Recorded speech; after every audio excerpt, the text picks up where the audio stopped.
AITA for kicking my house guests out 11 hours before their flight is scheduled to leave? My friend and his wife have made plans to visit us this summer for a weekend stay. The flight is 2 hours, so not a really long journey for them. We have our home professionally cleaned regularly and go all in to be good hosts to our guests. However, with any good thing, some people try to take advantage. I usually will take an extra day from work after guests leave to get rest or even tidy up the house a bit. It's just a peaceful time for me to return to the normalcy of our household after being in host mode. Before my friend booked his flight, my husband let it slip that I will not be working the Monday after my friends stay with us. Next thing I know, my friend tells me that they will be flying out on a red-eye the Monday I took off for rest. This means they will arrive early Friday morning and leave late Monday night. To that I responded that I will be taking them to the airport as early as 8 a.m. Monday morning so I can have my day of rest like I planned. My friend tells me that he doesn't understand why they can't just hang out at our place, or have us show them around town more on that Monday since they have a late flight. I explained to them that the day off is for me to rest, not to continue to be their host. I told them that they are more than welcome to leave their luggage here if they want to go explore on their own, but we will not be hosting them or playing tour guide after Monday morning. He goes on to admit that it was cheaper for him to book the later flight on Monday, and that it's not a big deal for him and his wife to just hang out at my house all day until it's time for them to fly out. Keep in mind that I will have to take them to the airport or pay for rideshare because he refuses to pay. I will also have to feed them. I told him that they are welcome to visit and stay with us, but staying at our house all day Monday is not an option and he needs to make other arrangements. He's now accusing me of being a horrible friend and his wife says we're Oz. Your thoughts? AITA for not giving up my checkout spot to a woman with fewer items? So this happened a couple days ago and I've been thinking about it more than I probably should. I was at the grocery store picking up a few things for the week and I ended up in one of those 10 items or less express lanes. I had exactly 10 things, nothing major, just basics like eggs, bread, etc. Pretty normal trip. Right as I'm putting my stuff on the belt, this woman behind me, mid-40s maybe, kind of leans in and asks if she can go ahead of me since she only has 2 things. I looked and yeah, she had just a couple small things. But the thing is, I'd already started unloading, and there were 2 people behind her too, so it wasn't like the line was empty. I just said, "Oh sorry, I already started," and kept unloading. I wasn't rude or anything, just kept it simple. She didn't say anything, but she let out this really exaggerated sigh and started muttering about how manners are just gone these days and some people have no decency. The person behind her kind of awkwardly smiled at me like they didn't want to get involved. I checked out, left, and didn't think much of it until later that night when I told a friend the story. They were like, "Dude, you should have just let her go. It would have taken like 30 seconds. Which yeah, maybe, but at the same time I was already mid-checkout, and it just felt weird to shuffle everything around.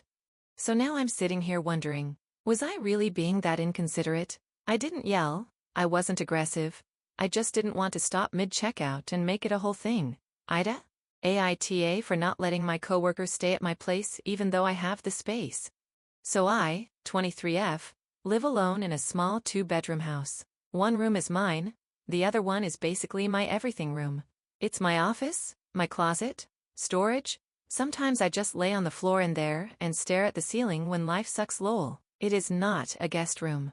I've lived with horrible roommates before, so I worked really hard to be able to afford my own place and I love having my space. It's literally my safe little bubble. Anyways, one of my coworkers, 25F, got into a huge fight with her roommates and they kicked her out. She was venting at work and I felt bad and was like, "That sucks and even sent her a few places to look at. I was trying to be helpful without inviting chaos into my life, eek. Later that night, she texts me saying, "Hey, I was thinking maybe I could just crash with you for a few weeks since you live alone and have the space." I literally got that sinking feeling in my chest. No. I'm not even close to her. We're cool at work, but we've never even hung out outside of lunch breaks and complaining about our boss. She doesn't know anything about me, and I don't know her like that. Why would she live in my house? So I replied super politely, like, "I totally get that you're going through it, but I really value my space, and I'm just not in a place where I can have someone stay with me like I was." Nice. Didn't ghost her. Didn't ignore her. Just said no. Next day she's acting really weird. Then another coworker tells me she said I let her be homeless when I have an entire room to myself. Like, girl. First of all, she's staying at her BF's place. Second of all, I pay to live alone. That's the whole point. I don't want to feel tense or uncomfortable in my own space. I don't want to tiptoe around a person I barely know. And I definitely don't want to deal with just a few weeks turning into I'm looking but nothing's coming through yet for 2 months. Now PPL at work are acting like I'm the bad guy. Sorry for not letting a coworker move into my apartment BC, she had a bad fight? IDITAT? I feel bad but also no. AITA? Update. She went to jail, lol. Don't know what happened but I feel horrible to say I laughed. Well, solves that issue. AITA for asking parents to keep their kid out of an adults-only pool. Me, 31F, and my husband, 34M, paid quite a bit extra per night to have a room at a resort in Costa Rica with a swim-up room. This section of rooms in particular are the only adult-only spaces in the resort. While we were lounging on our chairs in front of the room in the pool, we saw a couple of rooms down a couple with a 13 to 15-year-old boy with them. There are several signs around the pool indicating it's adults only. Didn't say anything that day.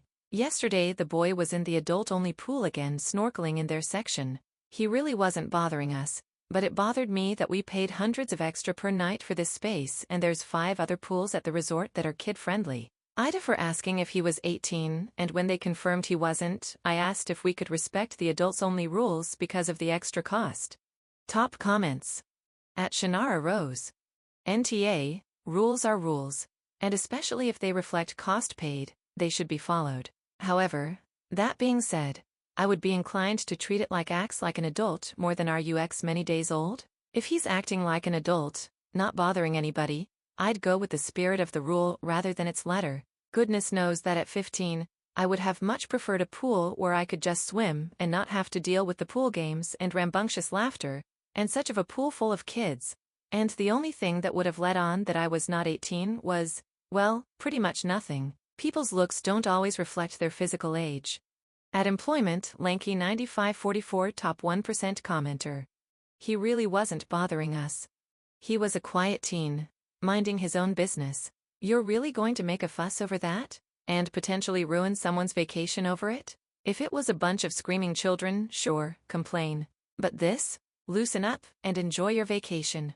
AITA for confronting them directly, when you should have just asked management. At puzzleheaded_win 9400.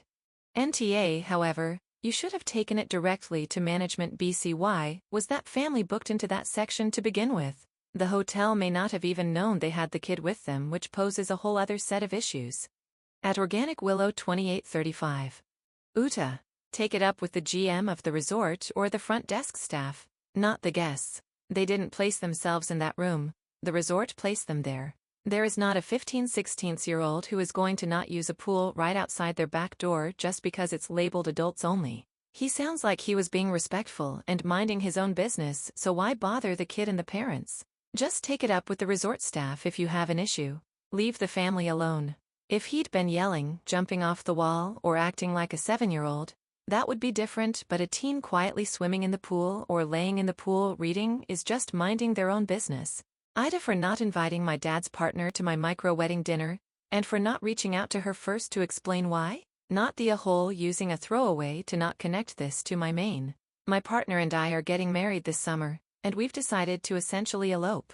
We're going to have a private ceremony, just the two of us, during our honeymoon. Not only does this align very much with who we are, so no one in our life is very surprised by this, but we're also doing it because, 1. Our family's lives scattered across the world and a larger event would mean leaving a lot of people out, and 2. We want to avoid drama. However, what we do want to do is get dressed up, take photos, and have a dinner together with our immediate families. So essentially, a micro non-wedding celebration. This is where the issues start. So I told my parents I wanted to have this small event with just them, my partner, and my sister, not including their new partners. My parents went through a nasty divorce when I was in my teens, and for several reasons that I explained to them, I wanted an intimate event, just the 5 of us. My mom was fully supportive, saying she can understand why this would be so meaningful for me.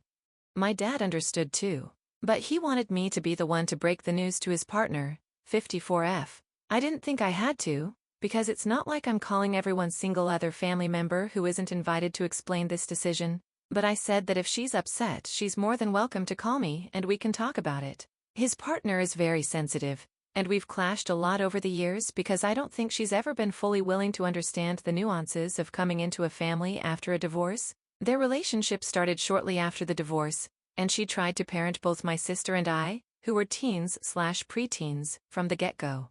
But even though we're not close, I've done my best to otherwise be welcoming and kind.